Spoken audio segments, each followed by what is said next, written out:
So obviously, Donald Trump last week, probably one of the worst weeks the man has ever had. Not only did the FBI, of course, search Mar-a-Lago, take a bunch of documents that we found out later could have been related to nuclear weapons, all labeled top secret. He also had to plead the fifth 440 times in front of New York Attorney General Letitia James, and of course, a lot of other problems with his lawyers and in Georgia and everything else. And here to break down pretty much every crazy thing Trump has done just in the last week and a half is Cliff Schecter. He is the host of The Takedown with Cliff Schecter on YouTube at youtube.com/C Schecter.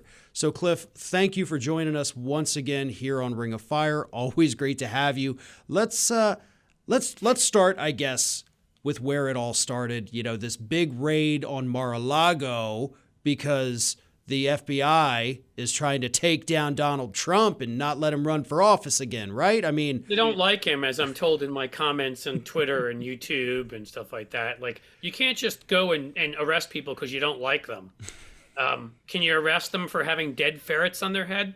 Because that'd be another reason we could do that. If we wanted to just arrest him for that, or his clothing choice, or the toilet paper stuck to his shoe as he walked up Air Force One. But no, we're actually arresting. We haven't arrested him. We're actually wanting to arrest him because he's a serial criminal. Just because he's gotten away with it his whole life. I mean, he's pled guilty to enough stuff that we can call him that. His Trump University ripped off people. He had to pay $25 million. And now, in the surreal world we live in, our worst nightmare has maybe been perpetrated by our worst nightmare, which is the man stole, we knew, this had come out earlier a few months ago. He stole reams of documents that don't belong to him, that belong to the United States of America, that are top secret.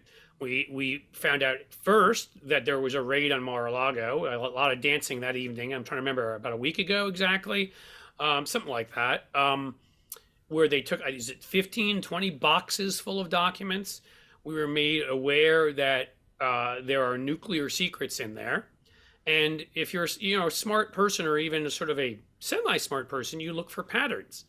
The patterns are there. Jared Kushner's, his startup, fund, because he's a genius. By the way, if you haven't read the book review of his book today in the New York Times, it's one of the best things you'll ever read in your life. It takes it down. But this genius, he gets $2 billion. Why? Why are these golf tournaments being run by the Saudis at Trump's various properties? Why did they rent out floors of hotel space at Trump's hotel in Washington? They didn't do all of this because they're nice people. They did this because they wanted something in return.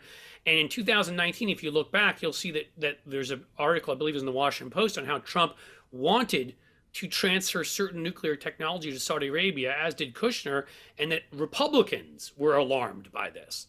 So it doesn't take a lot of Sherlock Holmes here to get an idea. And last thing I'll say again before not to filibuster here, but there were other secrets in there. Apparently there is information on President Macron that could have been blackmail material for, right now, one of the few of our strongest allies in NATO, one of the allies in NATO who hasn't joined forces with Putin, not an Orban or an Erdogan or others, but an actual force for democracy. Who knows what that is too? And there's a lot more.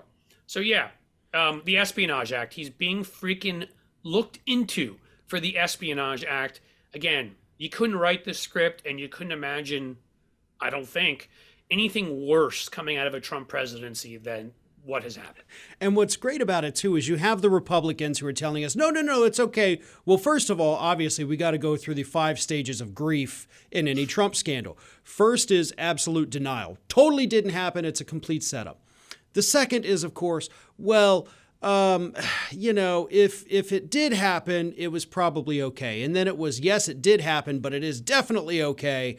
And then, this week we hit the point where Rand Paul says, well, why don't we just get rid of the law that he broke so that we can't even prosecute him? Isn't that cool when white Republicans break laws? It's then time to get rid of those laws, clearly. Go ahead. Exactly. And so where we're at right now, of course, is Republicans telling us, well, it's okay because he declassified the documents. He just mumbled under his breath this magical incantation that apparently declassifies documents. So Harry Potter, who knew? Exactly. But even if we take that at, if suppose it happened, suppose he declassified these documents, he's still in violation of the Presidential Records Act, which carries up to a 3-year penalty and permanent barring from holding public office again. So their excuses for it don't even absolve him of criminal behavior. It just changes which crime he would be prosecuted for. And Yeah. He's Teflon Don. We know this. We have talked plenty about all the other scandals. We've all gotten our hopes up a million different times. The guy always walks away. This feels different, right? I mean, it does. feels different. I was talking to somebody today when I ran out to grab some coffee, a Democrat I know at a coffee shop, and I was like, all the other stuff I always just assumed because this man has always walked. But the Espionage Act is nothing to mess with.